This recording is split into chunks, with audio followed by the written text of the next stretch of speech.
Hi everyone. So I thought I would do a video for this um, activity, just because I thought it would be easier to talk about and relate the article to kind of what's happening or what will be happening within the next couple of weeks. So the beginning. States the principal builds collaborative cultures, structures, and a safe organization for success and connects the school to its community through shared leadership practices. So the uh, uh, the direction for the activity is each candidate will select one media article and present it to the class. So the article that I chose was from Edutopia, um, and I tend to go to this website often because I find that it has really useful resources in terms of expanding pedagogy. Um, so the article is how to help students get used to mass, um, and that's something that's going to play out across the province, probably across the country, and across the globe. In the If it's not already happening in some areas, especially in the United States, which have started some of their schools earlier. Um, to go to the retell, relate, reflect. So just to do a quick retell of it. So this article is about how kind of techniques to get children used to math. It's written by um, a university professor who spends time twice a week in an elementary school. Um, and The first five, four or five paragraphs just go through why this is needed, what states, districts, and schools and provinces, because it relates to us as well, are going to have to do in terms of uh, adhering to regulations and protocols.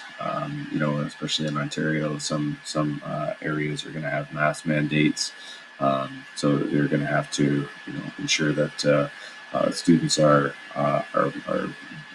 adhering to the policies properly, and letting parents know on how to be prepared for those particular things. The last half of the article talks about strategies for starting with mass. So having a calming bag um, that can alleviate some of the stress that students will have from going back with masks, because one of the things that masks are going to do is it's going to conceal the portion of your face, and especially, well, I think any age we read faces to read each other. So if you're a part of your face is being masked, then it's hard to really get a sense of that person and how that person's feeling. Um, so having a calming bag to help alleviate some of those fears and worries. Establishing new routines. So teachers, importantly, must make sure that um, the students get used to the new routine, and that goes for elementary and secondary. Making connections with parents. And what the article does is it provides some really good questions that you can send home, especially in elementary school, in terms of getting feedback from parents and what can be done as a teacher to best prepare the student with the parent to be ready to come into the building. It also talks about having um, themes, having turning your face mask into a superhero power. There's number four, face mask superhero powers, talks about developing breathing techniques through superhero activity. Um, just asking questions, and that's what the first part of the article discussed as well. Is um, how do you get kids used to wearing masks, and you talk to them about you wearing a mask as a teacher. So asking the questions about how mask protects us, uh, and kind of leading into having a normal conversation about masks rather than treating it as it's a thing we have to do and we don't talk about it. Also having theme weeks. Once again, it's to get the kids' minds off of masks and focus their attention on other things. And the last one is the emotion reading practice, which is uh, um, a good activity for students to do to see how they can read people's faces without, 50% of their face, so that they can get used to, the eyes and eyebrows and crinkling of the nose and things like that to express emotion. Um, from a relate perspective, I can definitely relate to this because I've got a child in SK, and I've got a child going into grade two. Um, and even though in our region in Chatham, Kent, and I think this goes across the province, kids that young are not required to wear masks, but we wear masks everywhere we go, and the kids are used to it when we go out, but um, it's usually me or my wife uh, putting them on and taking them off and pushing them up the nose. So it'll be tricky to make sure that the kids that young know why they're wearing a mask, how to put the mask on, how to take the mask off, um, and how to go through that cycle throughout the day. So, in terms of relating to that from a parent's perspective, that's something that I definitely can relate to, and as a teacher, as a high school teacher, I know that these are things that probably not going to be as problematic. I won't have to go through as many strategies as this article describes, but it will be it will be something that I know it's going to come up. So I have to be prepared for having that conversation as well. Um, just from a reflection standpoint, um, I'm the the one passage or the one paragraph here that I've highlighted, I thought was particularly important for me, which says it will be particularly important for educators to share their own feelings and sensations when wearing the mask in the first few weeks of school.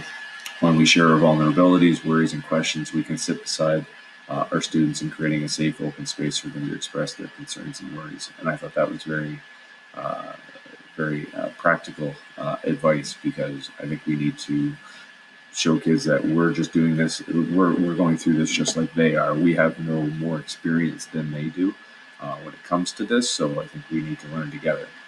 And from from little kids to older kids, I think that will be the big buy-in, showing kids that we're all doing this at the same time, so we all need to kind of develop um, a system.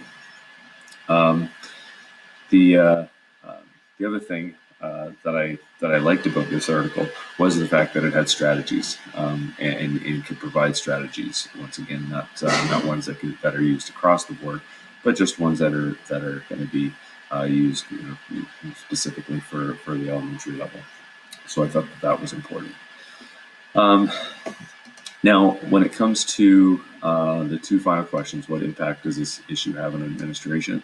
I think this is going to have an incredible impact on administration because um, administration, not we, but administration has to implement this policy. They have to receive the policy from the board, and they have to make sure that policy is enforced. And they also have to educate the students, the teachers, and the parents as to what the policy is and how it's going to be implemented, and actually implementing it, making sure that it's being enforced throughout their building. So I think that's going to be incredibly important and have a major impact on administration. And the second question: how would a principal and or vice principal build on this kind of information to support the development of the organization towards desired practices? And that's the thing. If you can, a school board can create a policy on masks and how to wear a mask and things of that nature. But it's only going to be implemented if the principals buy into it, which gets the teachers to buy into it, which gets the students to buy into it, which gets the parents to buy into it. So having the principals implement, the principals and vice principals go around and make sure in the building that these things are being enforced and that there is protocol that's being met. But also before school starts, getting this information out, distributing this information, saying this is what to expect when you come to school on that first day. This is what this is what the plan is. I know at one of the other schools in our community, their principals already talked about how students enter the school, what doors students will enter the school, what teachers are going to do as students enter the school, what paths they are allowed to take in the school, rather than having cross traffic. Certain hallways are only going to be in one direction. So if your school is built in like a square, you can just have one direction, and yeah, it's going to take you a little bit longer to get to class, but that's what you have to do. Um, Schools with two floors are going to have different policies because of social distancing and things of that nature. So it's going to be important uh, for the principals to implement their plans, which in turn will probably help administration in the senior level admin in the board offices start to kind of have a better plan of, okay, well, this is what we have. These are the variables that we'll have to take into consideration, because not every school is built the same. So there's going to have to be different protocols that are met in each school. Um, yeah, and that's it. So yeah, the idea of how to get used to masks leads to the bigger question of how do we teach when we're in the schools during the pandemic, to ensure that the staff is safe, that the students are safe, that we don't become um, a risk factor in spreading the virus.